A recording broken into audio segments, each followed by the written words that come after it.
Ya, kita masuk ke masalah berikutnya. Faslun fi ikhtiyaril ilmi wal ustadi wasyariki wassabati. Ini masalah tentang memilih ilmu, memilih guru, memilih teman. Ya, memilih teman, kerabat, akrab dan wassabati, dan tentang bagaimana teguh dalam menuntut ilmu, cari ilmu. Ini yang tadi sempat kita singgung di pasal sebelumnya. Kita lihat di sini. Seorang penuntut ilmu hendaknya memilih yang terbaik dari setiap ilmu. Lihat, ilmu yang mau dipelajari banyaknya luar biasa. Dipilih yang terbaik. Dan apa yang dia butuhkan dalam urusan agamanya pada saat ini. Kemudian apa yang dia butuhkan pada saat yang akan datang. Jadi, ilmu yang mau dipelajari kan banyaknya luar biasa. Maka perlu memilih ilmu apa yang mau dipelajari. Jadi urut ya, kita mulai dari memilih ilmunya dulu. Tidak semua ilmu kita pelajari semuanya. Kita pilih sekarang yang kita dahulukan apa dulu, kemudian nanti pindah ke yang berikutnya, pindah ke yang berikutnya, pindah dan begitu seterusnya. Kalau enggak, kita nanti terombang-ambing. Maka saya sarankan ibu-ibu sekalian, kalau bisa belajar itu ada satu buku yang dituntaskan dulu sebelum nanti pindah ke yang berikutnya. Sehingga karuan nanti setelah selesai belajar sekian lama itu, yang selesai apa, nanti pindah ke yang berikutnya. Kalau di pengajian umum, sesekali bisa temanya bisa ganti-ganti tematik. Nah, tapi yang seperti ini jangan menjadi kebiasaan. Belajarnya nggak boleh cuma sampai di situ aja. Karena apa? Nggak jelas kurikulumnya, nggak jelas programnya. Antara satu pemateri dengan pemateri yang lain bisa jadi ya beda-beda dan akhirnya nggak jelas sebetulnya kita ini tuntas membahas apa. Ya seperti itu tetap dihadiri, tapi juga perlu majelis yang belajar secara runtun. Nah, berikutnya, hendaknya dia mendahulukan ilmu tauhid dan ma'rifat, maksudnya ma'rifat itu mengenal Allah dengan dalil. Sebab keimanan orang yang taklid meskipun menurut kami sudah sah, akan tetapi dia berdosa karena tidak mencari dalil. Artinya terus berusaha untuk menggali. Di awal mungkin kalau dulu kita waktu masih belajar di kanak-kanak nggak apa-apa itu. Tapi kalau sudah selevel kita, sekarang sudah mulai belajar lebih lanjut. Misalnya gini, ini kalau belajar misalnya kita belajar akidah, iman kepada takdir. Itu gimana sih iman kepada takdir itu? Nah, kita tambah pengetahuannya. Oh, ternyata ada hadis ini. Ternyata ada ayat ini, terus ada kisah ini. Nah, itu menjadi penguat. Itu yang dimaksud dengan dalil tadi. Sehingga akan menguatkan apa yang selama ini kita sudah yakin. Bahkan mungkin ada pengetahuan-pengetahuan baru. Kalau dulu waktu kita masih TK, masih SD, nggak pakai dalil. Kasih dalil malah kasihan anak-anak. Makanya tentu ibu-ibu yang nangani TK kan nggak pernah menjelaskan itu pakai dalil yang macam-macam. Pokoknya langsung aja lah yang materinya, intinya apa. Nah, tapi kalau sudah naik pengetahuannya, usianya, kematangannya sudah mulai dikenalkan. Berikutnya, halaman 61, hendaknya memilih ilmu-ilmu yang atik, yang terdahulu. Bukan yang muhdatsah, yang baru. Nah, lihat keterangannya di catatan kakinya, al-atik terdahulu adalah apa-apa yang diyakini oleh orang-orang terdahulu.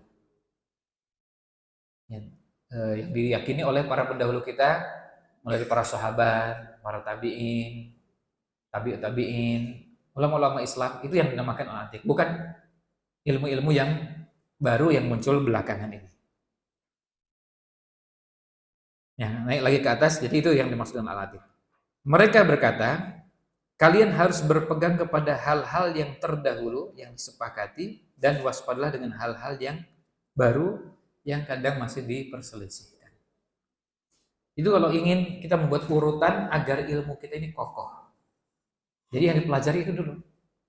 Jangan cepat-cepat belajar, ingin langsung belajar yang sekarang ini ada.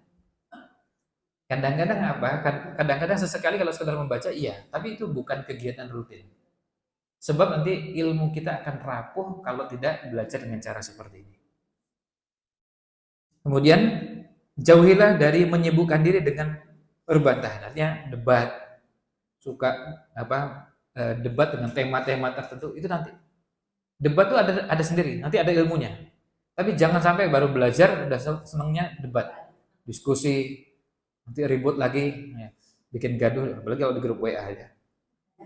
Nah, seperti ini yang muncul setelah wafatnya para tokoh-tokoh ulama.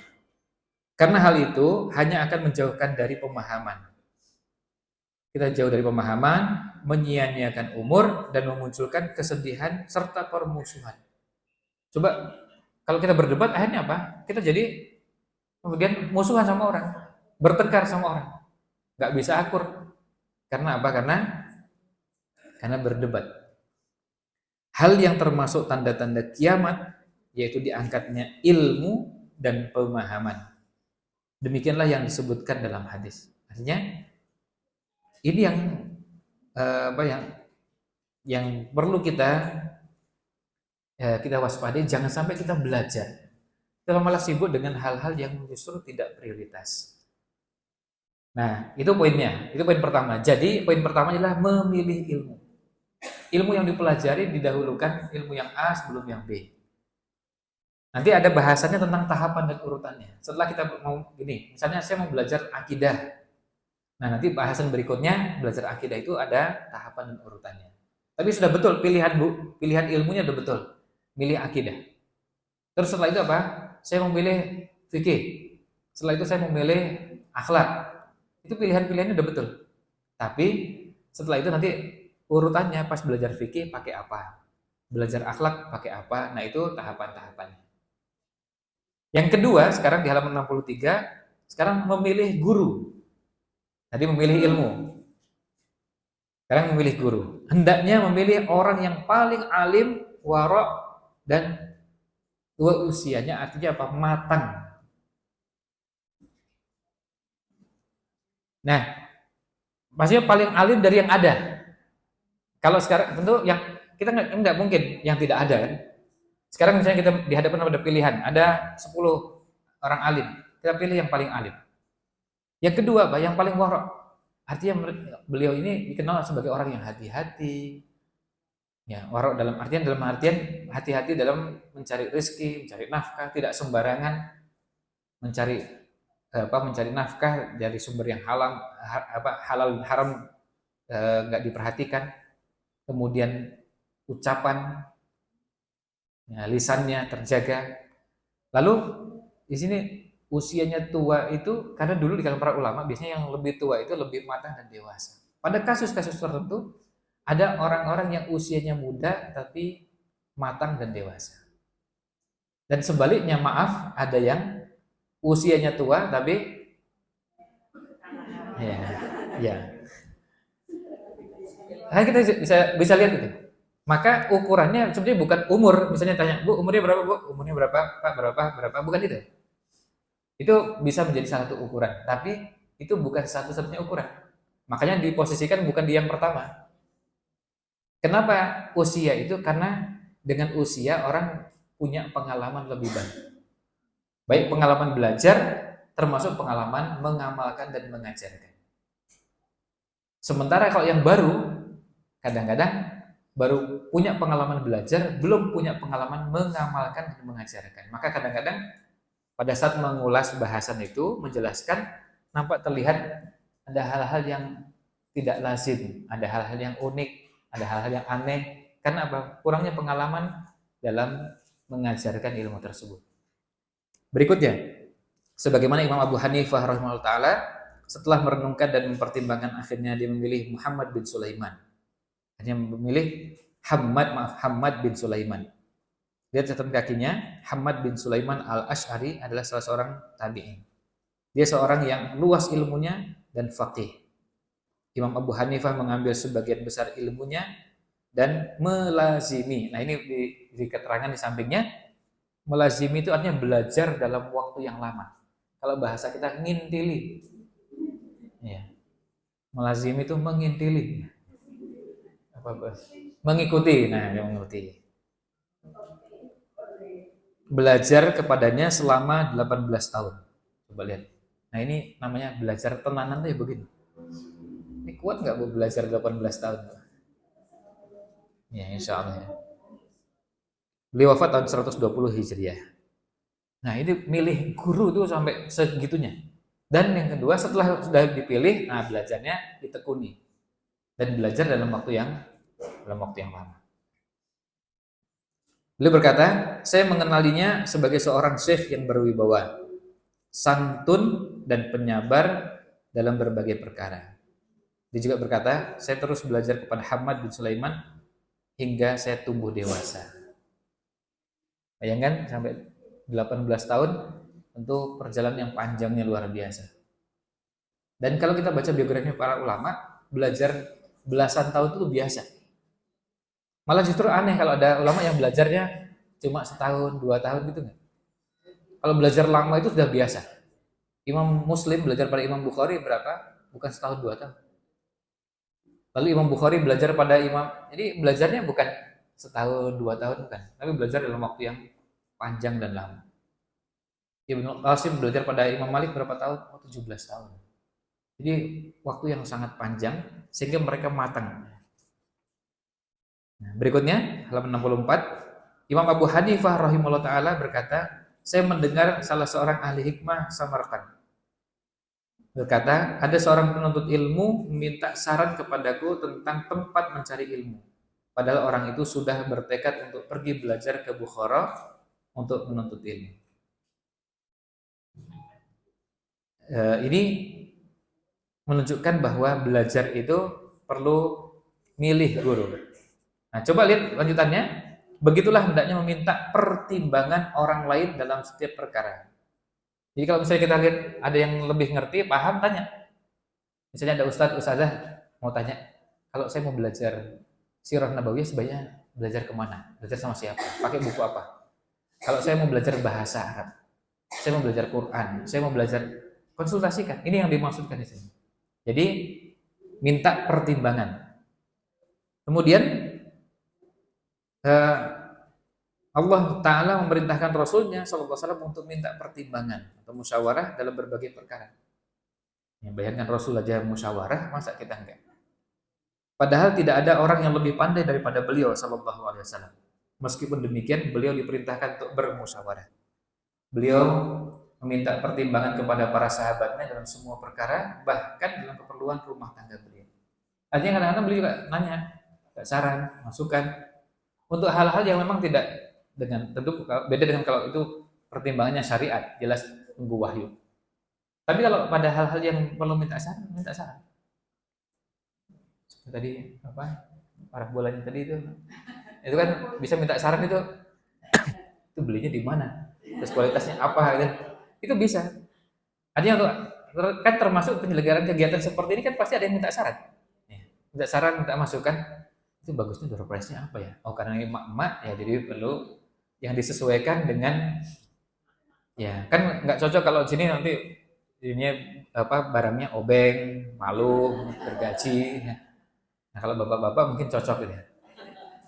Nah, ini contoh bagaimana orang minta saran. Sekarang kita lihat berikutnya. Ali karramallahu wajhah berkata, seorang itu tidak akan binasa karena musyawarah. Artinya nggak akan rugi kalau musyawarah. Ada yang berkata, manusia itu terbagi menjadi laki-laki atau manusia yang sempurna, manusia setengah sempurna, dan manusia yang tidak sempurna sama sekali. Ini pembagian yang menarik yang disampaikan oleh beliau. Terus kemudian, manusia yang sempurna adalah orang yang memiliki pandangan yang tepat, lalu meminta pertimbangan kepada orang-orang yang berakal. Coba lihat. Beliau sudah dasarnya orangnya baik, punya kematangan, kedewasaan, punya pandangan yang tepat, tapi juga minta sarannya nggak sembarangan. Maka hati-hati Bu, jangan sampai minta saran itu kepada orang yang nggak jelas. Contohnya begini, misalnya gini, Mas, ibu-ibu periksa ke dokter, duduk, terus ngobrol, bawa anak, Bu, gimana Bu? Kalau anak, kalau saya itu, kalau ketemu anak begini, saya biasanya mungkin, terus oh iya, saya sebentar, nah yang begini nggak boleh. Ini siapa yang bersangkutan kok minta saran tiba-tiba langsung diterima? Ini kan pengalaman pribadi. Sementara yang bersangkutan ini ahli psikologi nggak? Ahli pendidikan anak. Kok tiba-tiba kita ngobrol di situ lalu kemudian dari ngobrol di tempat yang nggak jelas orangnya tiba-tiba jadi bahan masukan. Terus ada yang ngobrol sama-sama ngantri di dokter gigi. Terus tanya, gimana Bu? Saya tuh udah sumpah nih sama suami begini. Terus lalu kemudian ditanya, oh kalau saya kalau yang begitu saya begini kan. Oh iya betul juga ya. Nah itu hati-hati. Ini bukan tempat minta saran ya. Masalahnya ini kan bukan apa, bukan konsultan kan? Kalau beli konsultan keluarga mungkin ya. Ini sama-sama pasien, pasien ke dokter gigi mas. Nah itu contoh yang nggak jelas itu. Kadang-kadang ngobrol di bus, di angkutan umum, ngobrol di kereta, sama-sama ngantri di dokter. Orangnya nggak jelas tiba-tiba dari situ kemudian kok jadi masukan ini. Ini kan contoh minta saran yang nggak betul. Nah, itu namanya orang kurang berakal atau orang yang tidak sempurna. Yang sempurna apa? Kalau ngomong begitu saya nggak mau dengarkan. Saya nggak mau dengarkan. Kecuali apa? Saya tahu ini ahli. Saya rugi dong waktunya kalau mendengarkan yang nggak jelas itu. Mending karuan ngomong yang lain aja, ngobrol makanan. Ini kok apa rasanya tuh apa kurang manis, kurang nggak apa-apa ngobrol gitu aja. Yang lain aja, yang nggak terlalu serius daripada konsultasi yang nggak jelas. Nah itu namanya minta saran kepada yang memang punya pertimbangan yang tepat, tapi juga minta saran kepada orang yang berakal. Manusia yang setengah sempurna adalah orang yang memiliki pandangan yang tepat, tetapi tidak mau minta pertimbangan, atau orang yang meminta pertimbangan tetapi tidak memiliki pandangan. Adapun manusia yang tidak sempurna sama sekali adalah orang yang tidak memiliki pandangan yang tepat dan tidak meminta pendapat kepada orang lain. Makanya kita milih minta saran, masukan tuh milih-milih. Sama juga milih guru. Milih guru, milih tempat belajar. Enggak. Apa? Iya, ini sebetulnya karena bahasa Arabnya rojulun, ya, tapi sebetulnya ini berlaku untuk semua manusia. Jadi orang, jadi sebenarnya terjemahnya yang pas gitu orang gitu ya. Kalau orang kan bisa laki atau perempuan. Halaman 68, Ja'far Shadiq berkata kepada Sufyan Ats-Tsauri, mintalah pertimbangan tentang urusanmu kepada orang-orang yang takut kepada Allah Ta'ala. Ini pentingnya. Bukan cuma cerdas, cuma berakal, tapi juga orang yang takut kepada Allah, orang yang bertakwa. Menuntut ilmu merupakan perkara yang paling luhur dan paling sulit, sehingga meminta pertimbangan orang lain di dalamnya lebih urgen dan lebih wajib. Bayangkan tadi ibu mau beli wajan aja, minta saran. Apalagi menuntut ilmu, dia lebih layak minta saran.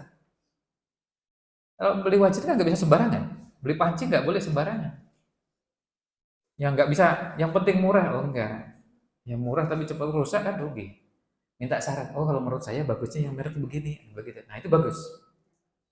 Bayangkan cuma beli panci aja minta saran, apalagi belajar ilmu. Lebih penting lagi minta saran.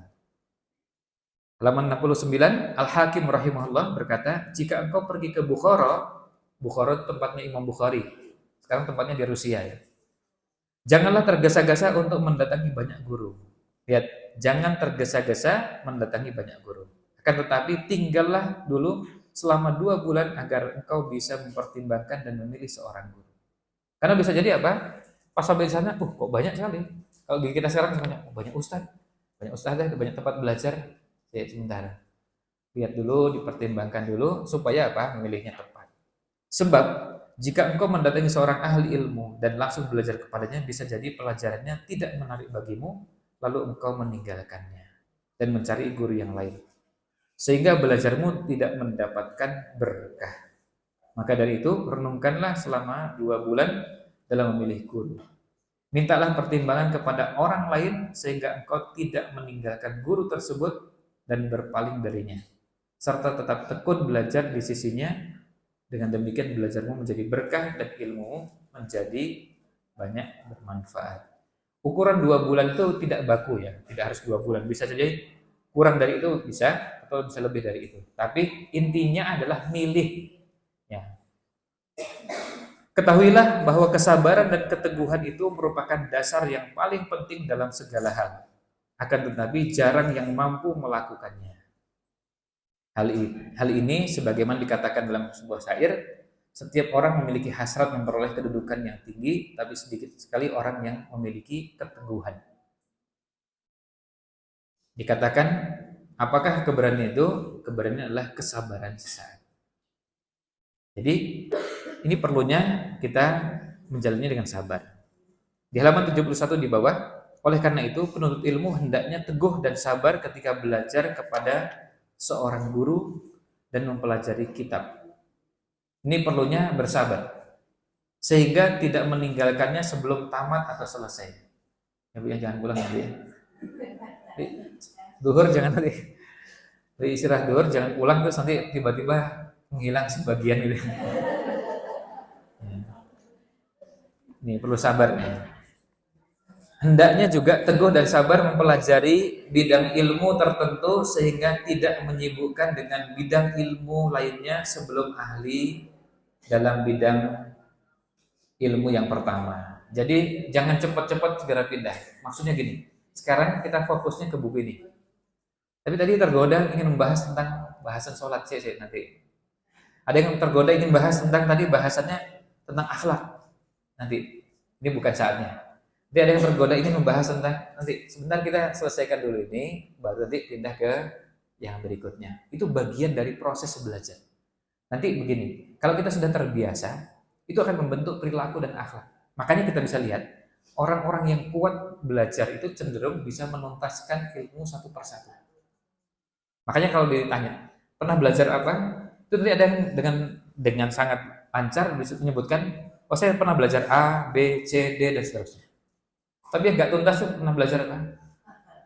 Itu susah nyebutnya. Ya pernah belajar sholat sih, tapi nggak selesai juga. Terus pernah belajar tentang sirah nabawiyah, tapi nggak selesai. Terus pernah belajar tauhid, tapi juga nggak selesai juga. Terus, jadi sebenarnya yang belajar apa sih? Yang selesai apa? Nggak jelas. Nah kita biasakan selesaikan dulu sebelum pindah ke yang lain. Berikutnya, hendaknya teguh dan bersabar mempelajari ilmu di negeri tertentu sehingga tidak berpindah ke negeri yang lain tanpa ada keperluan. Karena di kalangan para ulama dulu sudah biasa, selesai dari satu ilmu di satu negeri dan ulama-ulama yang ada di situ sudah pernah jadikan gurunya, lalu baru pindah ke tempat lain. Jangan cepat-cepat tergoda ingin pergi ke tempat lain. Sebab semua itu akan mengacaukan urusan, menyibukkan hati, menyia-nyiakan waktu dan menyakiti sang guru. Bisa jadi sang guru tersinggung karena dirasa atau dianggap nggak layak untuk dijadikan tempat belajar, lalu pindah lagi ke tempat yang lain. Kita tuntaskan dulu. Meskipun kita baru menuntaskan cuma satu buku nggak apa, tapi jelas tuntas, selesai. Dipindah lagi ke yang berikutnya. Halaman 73. Penuntut ilmu hendaknya juga bersabar dari keinginan diri dan hawa nafsunya. Seorang penyair mengatakan, sesungguhnya hawa nafsu adalah sesuatu yang hina. Barang siapa terkalahkan oleh hawa nafsunya, berarti terkalahkan oleh kehinaan. Penuntut ilmu juga harus bersabar terhadap cobaan dan bencana. Dikatakan perbendaharaan karunia itu terdapat di atas jembatan cobaan. Artinya, kalau kita ingin dapatkan karunia, ya bersabar, harus kuat, kokoh menghadapi ujian dan cobaan. Pernah dibacakan sebuah syair kepadaku, dikatakan bahwa syair itu milik Ali bin Abi Thalib. Ingatlah bahwa ilmu tidak akan diperoleh kecuali dengan 6 hal. Nah, sebelum saya lanjut, ada yang mengatakan ini dari Ali, ada yang mengatakannya dari Imam Syafi'i, tapi ada yang mengatakannya dari yang lain. Nah, ini coba lihat catatan kakinya. Saya pernah mendapati syair ini dinisbatkan kepada Imam Syafi'i dengan sedikit perbedaan redaksi. Dan itu bisa dilihat di diwannya Imam Syafi'i. Nah, lihat di sini. Ingatlah bahwa ilmu tidak akan diperoleh kecuali dengan 6 hal. Aku akan menjelaskan semuanya kepadamu. Yaitu, silahkan bisa diberi nomor. 1. Kecerdasan. Jadi modalnya belajar itu perlu kecerdasan. Yang kedua, semangat. Nomor 3, sabar. Nomor 4, bekal yang cukup. Nomor 5, bimbingan guru. Dan yang keenam, panjangnya waktu. Nah, ini maksudnya apa? Untuk belajar ini perlu modalnya ini. Perlu cerdas. Dan kecerdasan itu bisa diasah, bisa dilatih. Kemudian yang kedua perlu sabar. Semangat juga ya. Kemudian bekal yang cukup apa? Inilah yang tadi saya singgung dengan namanya biaya. Jujur, kalau kita punya biaya yang cukup, akan lebih leluasa belajar ketimbang kalau biayanya terbatas. Kita bisa dengan leluasa, ada buku, oh saya beli. Oh ada ini, saya bisa lengkapi. Tapi kalau dengan uang yang terbatas, saya kesulitan. Mau beli buku, nggak ada. Nah, kemudian yang berikutnya, bimbingan guru. Perlu ada ustadz, ada guru yang membantu membimbing kita. Nggak bisa sendirian. Dan yang keenam, panjangnya waktu. Jangan dibayangkan belajar itu bisa singkat. Hanya bisa ditempuh dalam waktu dan tempo yang singkat-singkatnya. Ya, bisa. Proklamasi. Ya, itu bisa. Tetapi ada ya, beberapa ilmu ada yang bisa dipelajari dalam waktu yang tercepat yang memungkinkan. Tapi bukan berarti semua ilmu. Saya misalnya, saya sekarang baru bikin pondok khusus untuk yang mau belajar Quran dan bahasa Arab cuma 10 bulan. Insya Allah 10 bulan belajar siap mondok, tapi jangan keluar-keluar ya. Nanti keluar empat kemampuan berbahasa Arab, insya Allah kita jamin. Dan kedua baca Qurannya kita sediakan pengajar-pengajar yang bersanad dan punya qiraat. 10 bulan aja. Ya. Nah, kita bilang ini 10 bulan cepat. Tapi apa? Kenapa bisa cepat? Karena cuma dua fokusnya, Quran dan bahasa Arab. Nanti fikih nggak bisa di tempat kami, nanti di tempat yang lain. Hadis, oh bukan di sini. Tauhid bukan di sini. Itu karena memang apa? Karena nggak bisa belajar tuh 10 bulan belajar semuanya, nggak ada di ceritanya. 10 bulan pulang-pulang jadi ulama, nggak bisa itu. Itu mimpi gitu. Ya. Itu, kalau mimpi ada, kalau mimpi nggak usah 10 bulan, mimpi semalam aja bangun-bangun jadi rasanya kayak ulama gitu, itu bisa, tapi mimpi. Ya, berikutnya di halaman 75, adapun dalam hal memilih teman, hendaknya memilih teman yang tekun. Nah, ini. Berikutnya memilih teman ya. Memilih teman yang tekun. Jadi kalau kita punya teman yang tekun akan mempengaruhi kita. Beliau baca, menelaah, mengulang hafalan. Kemudian warok, ya. Kemudian memiliki pengarangnya yang lurus dan mudah memahami.